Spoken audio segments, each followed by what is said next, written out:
Before you begin, remove the base enclosure. And battery removal. Using minimal force, lift the locking bar up on the Smart Card Reader Board ZIF connector and disconnect the Smart Card Reader Board ribbon cable from the Smart Card Reader Board.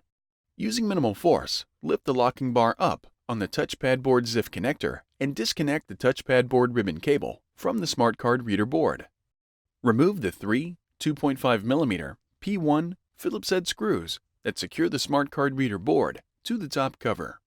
Lift the Smart Card Reader Board off of the alignment pins on the top cover and remove. Replacement. Place the Smart Card Reader Board onto its alignment pins on the top cover. Replace the three 2.5mm P1 Phillips head screws that secure the Smart Card Reader Board to the top cover. Insert the Touchpad Board ribbon cable into the Touchpad Board ZIF connector and press the locking bar down to lock the cable into place. Insert the Smart Card Reader Board ribbon cable into the Smart Card Reader Board ZIF connector